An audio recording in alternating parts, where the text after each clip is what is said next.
Bonjour à tous. Alors, nous allons continuer cette démonstration et du coup, nous allons mettre en place notre pipeline CI/CD.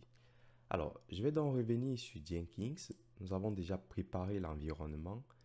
Je vais créer du coup un projet dans New Item. Je vais mettre ici Joyce Shop comme ceci.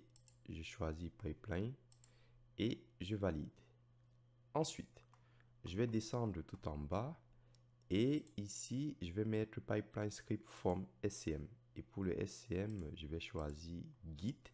Et je vais aller récupérer l'URL du repo. Donc, pour être sûr, soit je m'en vais sur mon GitHub, soit je viens regarder directement dans le Jenkins file que j'ai créé ici. Et du coup, hop, je récupère. Ensuite, je colle l'URL ici. Alors, j'envoie les données sur la branche master. Donc voilà, si je m'en vais dans mon GitHub, hop, est-ce que je suis dans mon GitHub?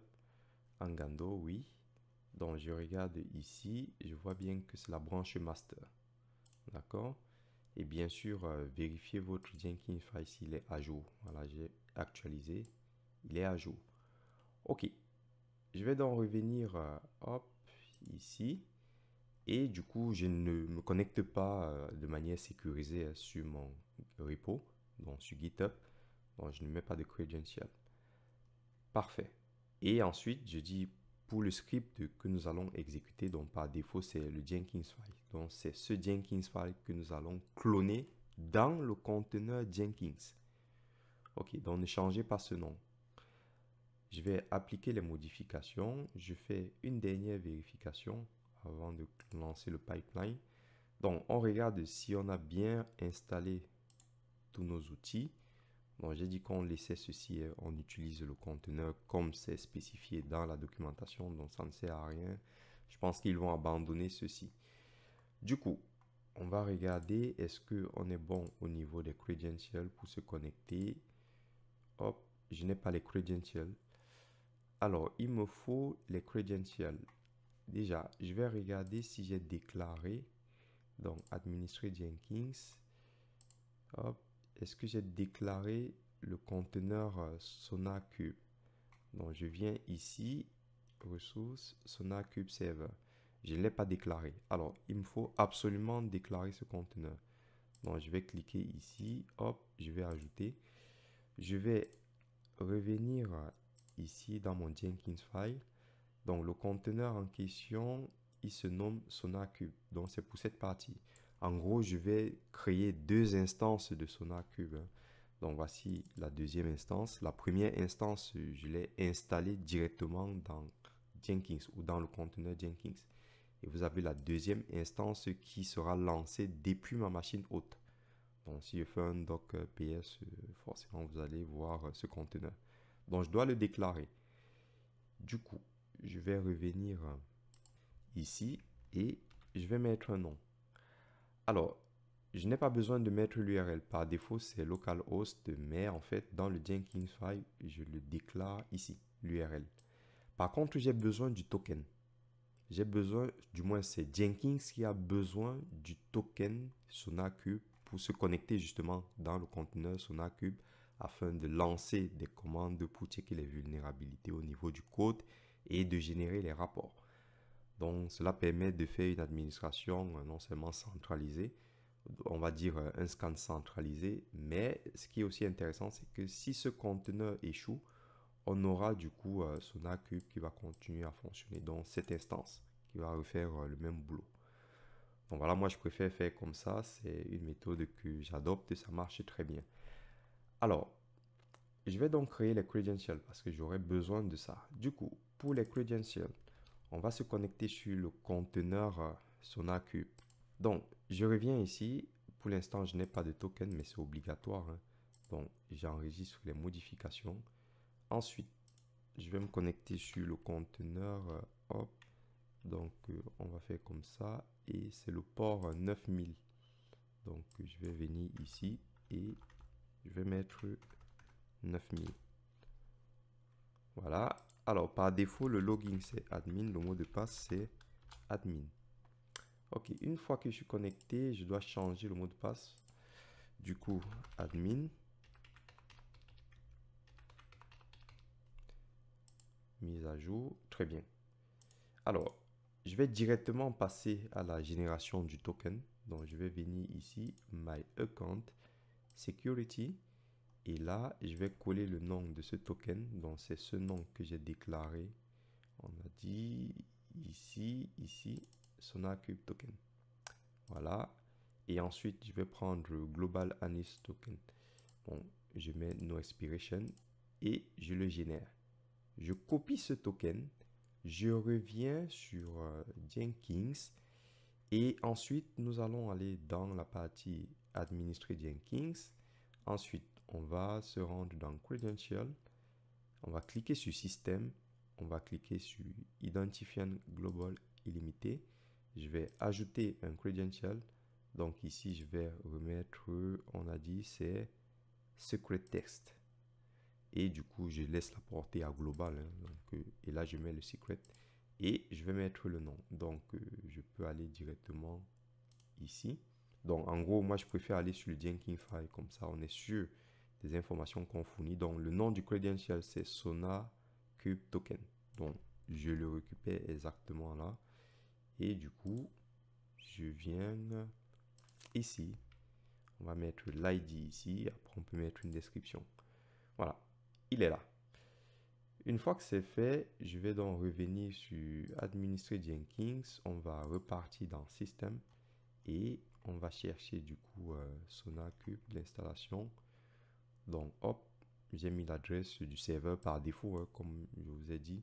Par défaut, bah, si on est dans le même environnement et donc dans la même machine virtuelle, bah, je peux utiliser localhost.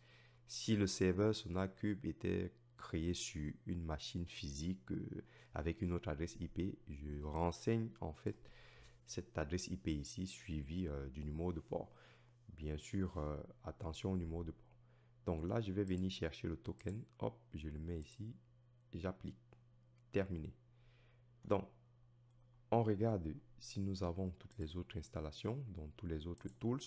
Parce que voilà, le pipeline va quand même mettre du temps, hein, surtout que nous faisons des analyses de vulnérabilité, donc ça prend du temps et l'application, c'est quand même une application complexe. Donc, il ne faut pas qu'on se trompe trop au début, on va dire, au début de la création de notre environnement. Sinon, on va perdre beaucoup de temps. Donc, Installation Dependency Check, est-ce que c'est fait? Default, c'est bon. Parfait. Alors, Docker, est-ce que c'est fait? Donc, les tests, parfait. Ensuite, qu'est-ce qui nous manque? SonarCube. Donc, SonarCube, il y a Git. Est-ce que vous voyez SonarCube? Sonar Scanner, pardon. Donc, installation Sonar Scanner. Hop, c'est bien le bon nom. Voici la version. Est-ce qu'il y a une autre version? C'est bon. Donc, j'applique cela. Et du coup, je vais revenir au niveau du tableau de bord. Je vais prendre ceci. Alors, juste une petite chose avant de continuer. Voilà, j'ai juste changé l'apparence comme ça me va mieux. Du coup, on revient donc au niveau du tableau de bord. Allez, on va lancer le build. OK, on clique ici et ensuite on affiche la sortie. Alors, j'ai un premier problème. Le problème se situe au niveau du code. Donc, j'ai un problème d'accolade. Alors, je vais corriger rapidement ceci. Et du coup, on va faire... alors, je vais faire rn Jenkins file nano. Enfin, je l'ai déjà corrigé. Hein.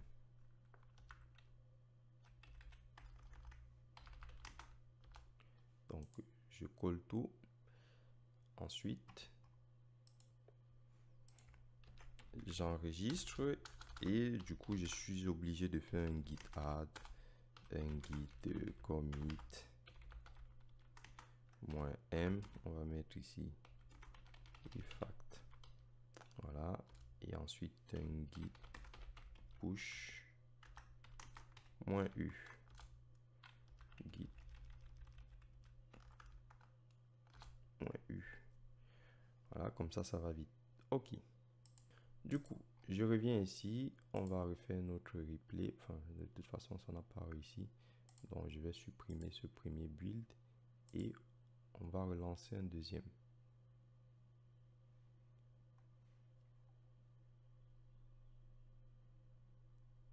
Ok, là c'est mieux. Vous voyez, on a cloné le repo. Parfait. Donc, l'installation de Docker est en train de se faire. Parfait. On espère que tout va bien se faire. Donc, pour l'instant, tout a l'air de bien se passer. Ok, bon, on va patienter. Très bien, les amis, le scan est terminé. Alors, il y a juste une petite erreur et c'est de ma faute. Excusez-moi pour ça, mais ce sont des erreurs que vous pouvez effectivement faire. Donc, on va laisser cette erreur et je vais vous montrer quelle est l'erreur et pourquoi j'ai d'ailleurs fait cette erreur. Alors, si on regarde, on voit que le pipeline était presque terminé et on a échoué au niveau du scan zap. Et à la fin, on vous dit, c'est parce qu'on ne trouve pas le binaire de Docker. Du coup, la commande Docker n'a pas été exécutée. Pourquoi? Je vais vous expliquer. Alors, si on remonte par contre ici, on voit que Trevi a fini son scan.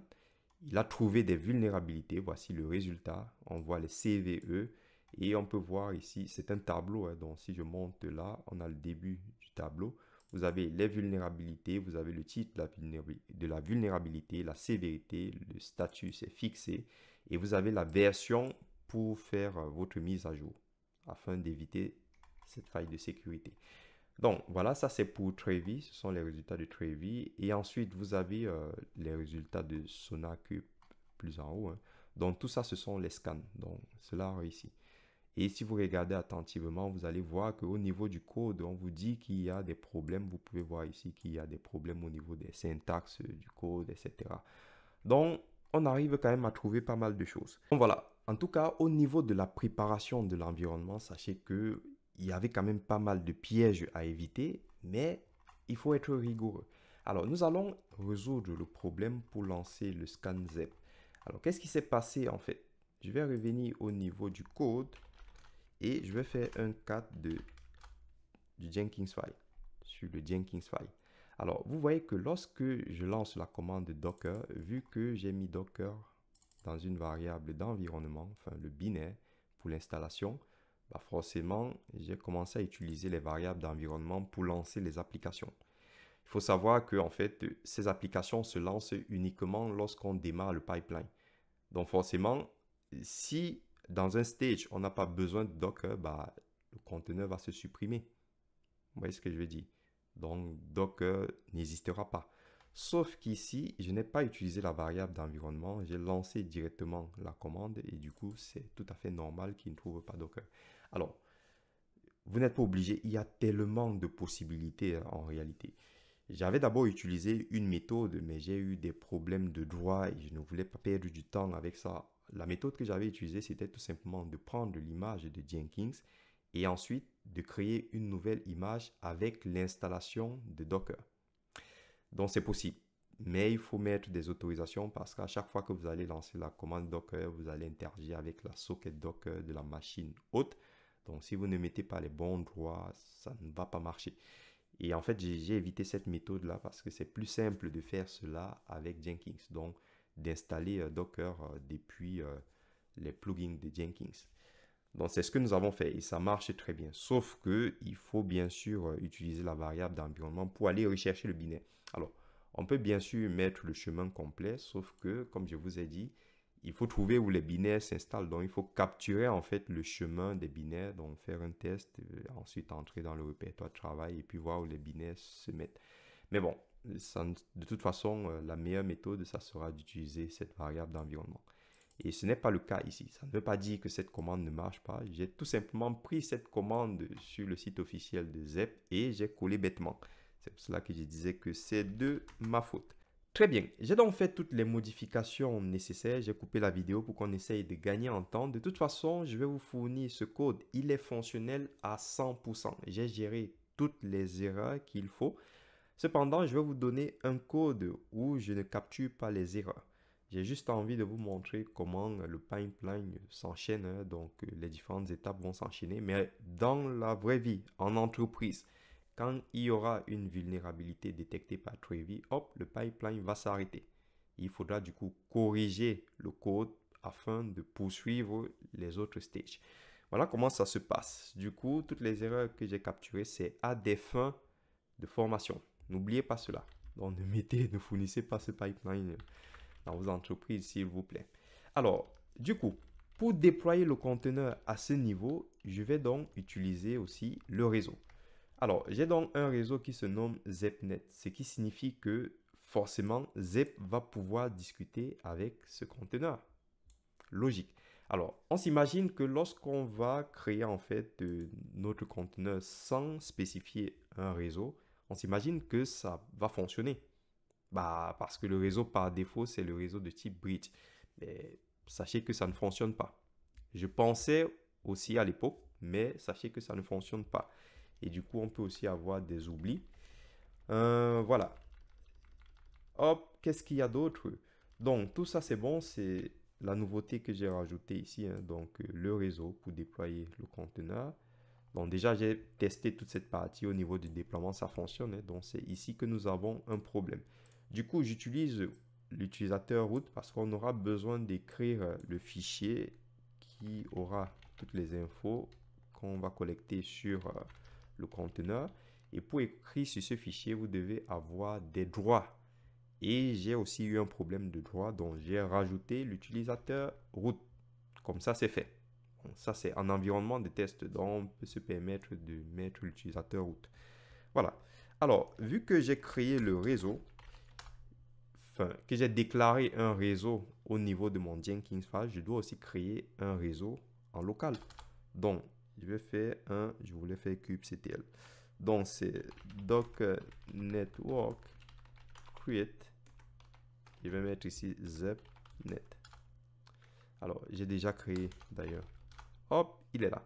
Du coup, je fais mon git add comme ceci, git commit -m et je vais mettre mise à jour du Jenkins file. Et ici, je fais un git push -u. Hop. Voilà, là, je suis sûr et certain que mon code fonctionne. Du coup, je reviens ici, j'ai créé un nouveau pipeline. Donc, on peut voir ici que voilà, il n'y a pas d'erreur. Hein. Donc, si je viens dans l'historique de construction, on va directement venir ici. Donc, c'est un pipeline tout neuf. Alors, je vais juste vérifier que je ne me suis pas trompé au niveau de la configuration. Donc, configurer. Donc, là, on a bien le repo, pas de credential, branche master. C'est bon. Allez, on va donc revenir ici et on va lancer le build. Une fois qu'on lance notre build, on clique dessus. Hop, on ouvre notre output. Et nous allons patienter parce que là, on repart de zéro. J'ai véritablement envie que tout s'enchaîne. Et je voulais aussi mettre à jour mon Jenkins file directement dans mon repo. Comme ça, c'est fait. Allez, je vous dis à tout de suite. Donc, normalement, tout doit bien se passer. Tout doit s'enchaîner. Très bien, les amis. Alors, comme on peut le constater, notre pipeline s'est terminé. Alors, il s'est terminé avec une erreur à la fin, mais ce n'est pas grave parce qu'en réalité, si on regarde attentivement, nous avons pu scanner notre conteneur à l'aide de Zep. Donc, c'est tout à fait normal. En réalité, il n'y a pas de déploiement lorsqu'on scanne les images et que nous constatons qu'il y a des vulnérabilités. Ok. Donc, à la fin, moi, j'ai mis en fait un tag pour dire que l'application est instable. C'est ce que nous avons à la fin. Donc, si on regarde, alors je vais vous laisser lire les tests qui ont été effectués. Comme on peut voir, on a scanné en fait 94 URL. On a scanné les cookies. On a fait des scans anti-clickjacking, comme on peut voir ici. On a scanné les entêtes HTTP. On peut voir ici qu'on a aussi recherché HTTPS. Il y a les cookies, etc. Donc, on peut voir tout cela ici. Alors, nous n'allons pas commenter ligne par ligne pour savoir en fait quel type de vulnérabilité c'est. Pour cela, je vais vous laisser faire cela et avec les connaissances que vous avez au niveau du développement, y compris au niveau de la sécurité, vous allez pouvoir interpréter ces résultats. Alors, ce qui peut aussi être intéressant et qui est plus facile à interpréter, ce sont les résultats fournis par Trevi. Donc, on peut directement voir notre tableau ici. On voit la vulnérabilité ici. On voit la sévérité, le statut, la version actuelle et la version de la mise à jour pour corriger cette vulnérabilité. Voilà. Donc, ce tableau va beaucoup vous parler. Donc, ce sont les CVE. Et du coup, ce sont en fait des bibliothèques qui sont constamment mises à jour, hein. Donc, il faut mettre vos applications de scan aussi à jour. N'oubliez pas. Donc, voilà. Ensuite, je vais monter ici. Donc, on a aussi le scan avec les dependency check pour scanner les dépendances. Et c'est tout ce que vous voyez ici. Et puis, j'en passe. Et vous avez la partie scan du code avec SonarQube qui va beaucoup aider les développeurs. Pas que au niveau des vulnérabilités, hein, aussi au niveau de la qualité de l'écriture du code. Donc voilà, vous avez tout ceci. Je vais vous laisser analyser ces vulnérabilités. Et je vous remercie d'avoir suivi cette démonstration. Et on se dit à tout de suite pour poursuivre notre formation.